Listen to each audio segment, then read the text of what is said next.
पालक बंधू भगिनी आणि विद्यार्थी बालमित्रांनो, साने गुरुजी कथामालेमध्ये आपणा सर्वांचं हार्दिक स्वागत। आज रात्र 27वी उदार पितृहृदय। आमच्या घरी गाय व्याली होती। आईनं खरवस केला होता आणि आईला माझी आठवण होत होती, पण मी दापोलीत होतो। आई वडिलांना म्हणाली, अहो दापोलीला कुणी येणारे जाणारे आहे का पहा। खरवस दिला असता श्यामला।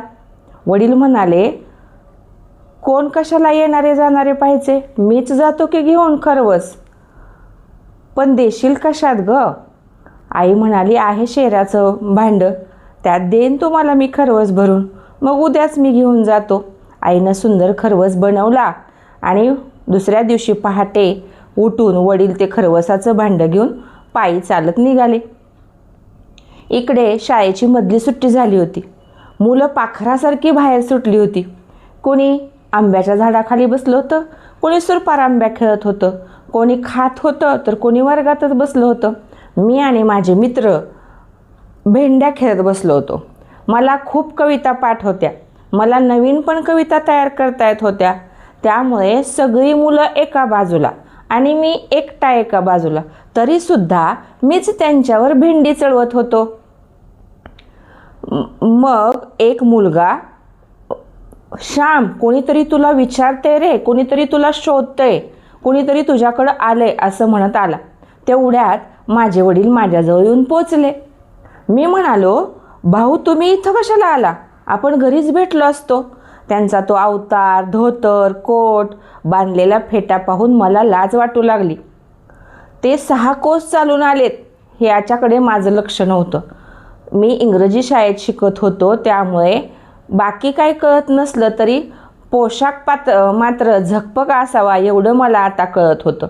माझ्या मनामध्ये मला मुलं हसतील ही भीती वाटू लागली। मग मुलं म्हणतील, काय तुझे वडील, काय त्यांचं धोतर, काय त्यांचा फेटा, अशी म्हणतील, हसतील, याची लाज मला वाटू लागली। मी फक्त माझा विचार करत होतो, वडिलांच्या हृदयाचा विचार मी करत नव्हतो। माझ्यामध्ये अहम निर्माण झाला होता।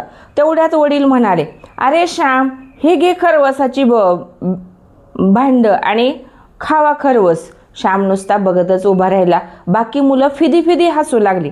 काही मुलं निघून गेली। श्यामचे मित्र फक्त श्यामजवळ उभे होते। वडील परत म्हणाले, काय रे श्याम, बघत काय उभा राहिलायस, तुला एकट्याला खायला लाज वाटते का, या रे पोरांनो आणि घ्या खाऊन खरवस, असं वडील म्हणाले। वडिलांनी माझ्या हातात भांड दिलं आणि ते चालून दमल्यामुळे जाऊन थोडंसं पडले। मग माझ्या वर्गातला माझ्या मित्रापैकी एक धीट मुलगा पुढं आला। त्यानं माझ्या हातातलं भांड घेतलं, त्याचं फडकं सोडलं आणि आम्ही सगळ्यांनी त्या खरवसावर ताव मारला। खरवस सगळ्यांनी खाल्ला। खरवस खूप सुंदर झाला होता। मग तेवढ्यात घंटा झाली आणि त्या घंटेच्या आवाजानं वडिलांचा डोळा लागला होता, पण घंटेच्या आवाजानं ते उठले। म्हणाले, काय रे पोरांनो, झालं का नाही खाऊन खरवस, द्या इकडं ते भांड, मी नदीवर जाता जाता घासून घेतो। आणि वडील उठले। त्यांनी आम्हाला भांड मागितलं आणि मला म्हणाले, श्याम चांगला अभ्यास कर हो, तब्येतीची काळजी घे, गाय आणि वासरू सुंदर आहेत, पाडा झालाय, म्हणून वडील निघून गेले। मला मात्र माझीच शरम वाटू लागली।